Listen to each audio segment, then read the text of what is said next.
Marwadi university మంచి భవిష్యత్తు కోసం తెలుగు విద్యార్థులు ఇష్టపడే యూనివర్సిటీ.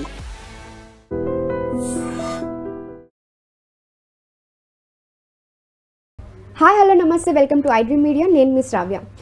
ఇప్పుడు మనతో పాటు ఫైనాన్షియల్ ప్లానర్ మధు గారు ఉన్నారు.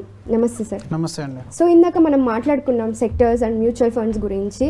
సో సెక్టర్స్ ఏంటి, దాంట్లో మీరు థిమాటిక్ ఫండ్స్ గురించి చెప్పారు. సో వాటి గురించి ఒకసారి ఎక్స్ప్లెయిన్ చేస్తారా? సో జనరల్గా మనకు కొంతమందికి ఎలా ఉంటుందనంటే mutual fund large mid small క్యాప్లో అయితే అక్కడ ఆల్ సెక్టార్లో ఎక్కడ ఆపర్చునిటీ అక్కడ ఫండ్ మేనేజర్ డిసిజన్ తీసుకొని పెట్టేస్తాడు. అయితే ఒక్కొక్కసారి కొన్ని సెక్టార్స్ అనేటువంటి ఫర్ ఎగ్జాంపుల్ ఇప్పుడు ఫార్మా సెక్టార్ సంబంధించింది బాగా గ్రో అవుతుంది అనుకోండి మార్కెట్లో.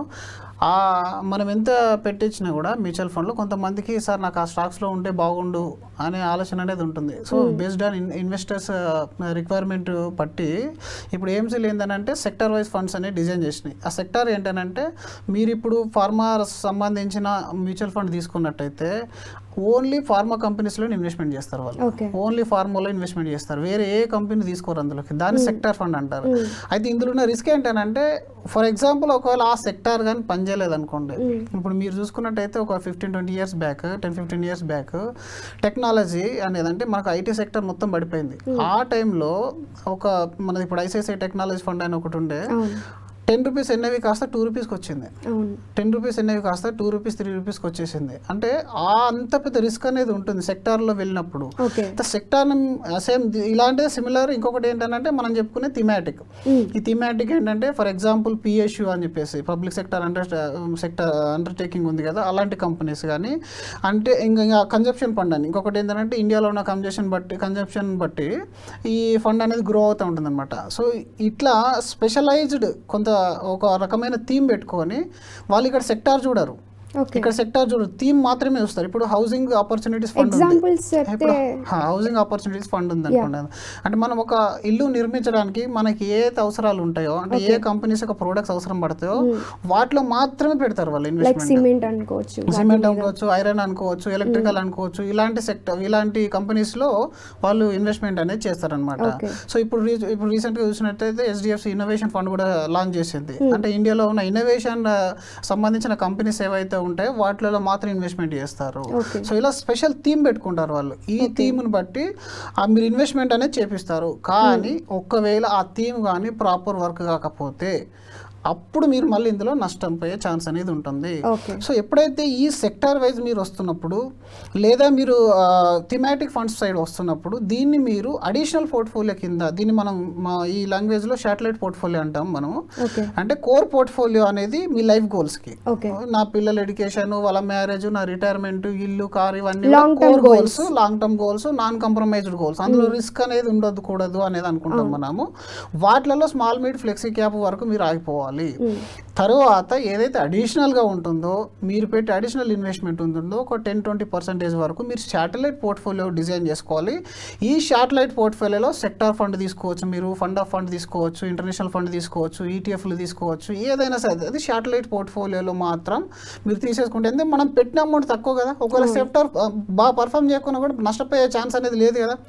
సో అట్లా సేఫ్ అనమాట. సో అందుకని ఈ రోజుల్లో ఏంటంటే మీరు డైరెక్ట్గా వెళ్ళి ఏదైనా గూగుల్లో చూసుకున్నా, మనీ కంట్రోల్లో చూసుకున్నా, ఇంకెక్కడ ఏ ప్లాట్ఫామ్లో చూసుకున్నా కూడా వీటి ఫండ్స్ యొక్క నేమ్ అనేది అద్భుతంగా ఉంటుంది. అంటే ఈ ఫండ్ యొక్క నేమ్ చూడంగానే innovation fund, housing opportunity fund, momentum ఇట్లాంటి కనబడంగానే ఏమవుతుంది అని అంటే మనకి ఇంట్రెస్టింగ్ అనిపిస్తుంది. జనరల్గా స్మాల్ మిడ్ అన్ని కనబడతాయి, తెలిసిన సబ్జెక్ట్ లాగా బయట మనకు వినబడ్డ నేమ్ లాగా కనబడుతుంది.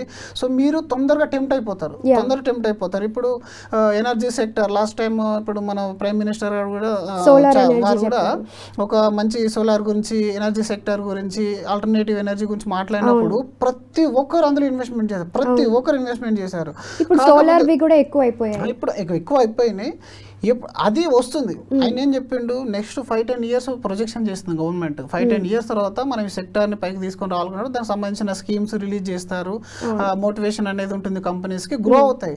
బట్ మనం మళ్ళీ 1-2 ఇయర్స్లోనే దాన్ని ఎగ్జిట్ అయిపోతున్నాయి. ఎందుకంటే అది నెగిటివ్లో వెళ్ళింది, అది ఇంకా పర్ఫామ్ చేయట్లేదు. దాంతో పోలిస్తే నా మిడ్ క్యాప్ బాగుంది, స్మాల్ క్యాప్ బాగుంది, ఇంటర్నేషనల్ బాగుంది, ETF బాగుంది, మళ్ళీ కంపారిజన్ స్టార్ట్ అవుతాయి. సో నువ్వు సెక్టార్ సైడ్ వచ్చినప్పుడు ఆ యొక్క థీమ్ ఎన్ని సంవత్సరాలకు ప్రొజెక్షన్ చేయబడింది మార్కెట్లో అనేది కొంచెం మీరు అర్థం చేసుకునే ప్రయత్నం చేయాలి.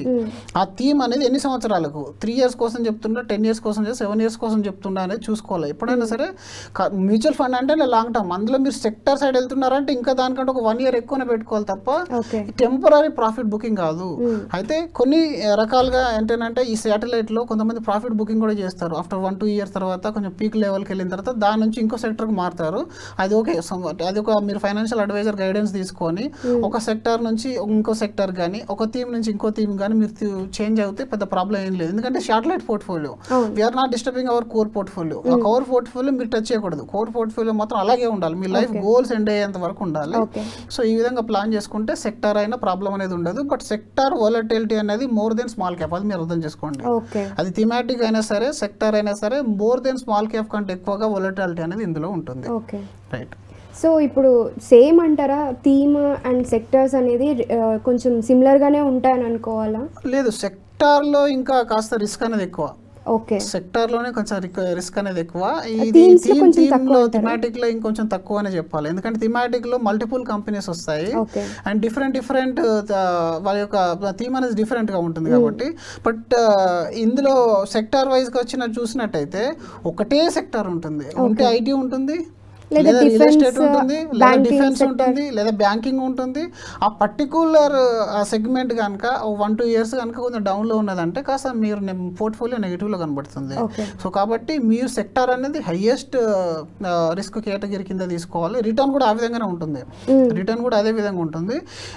ఇది మన సెకండ్ థీమాటిక్ చూసుకున్నట్టయితే దాంతో పోలిస్తే తక్కువ రిస్క్, మళ్ళీ దీని తర్వాత స్మాల్ క్యాప్. ఈ విధంగా మీరు కేటగిరీ చేసుకొని అప్పుడు నా అవసరాలను తగ్గట్టుగా మీరు పోర్ట్ఫోలియో ఏంటి అనేది డిసైడ్ అయ్యి బ్యాక్ క్యాల్కులేట్ చేసుకొని దానికి అనుగుణంగా ఇన్వెస్ట్మెంట్ చేస్తే మీరు ఏ సెక్టర్లో వెళ్ళినా కూడా పెద్ద ప్రాబ్లం అనేది ఉండదు. Okay, thank you so much. Thank you madam.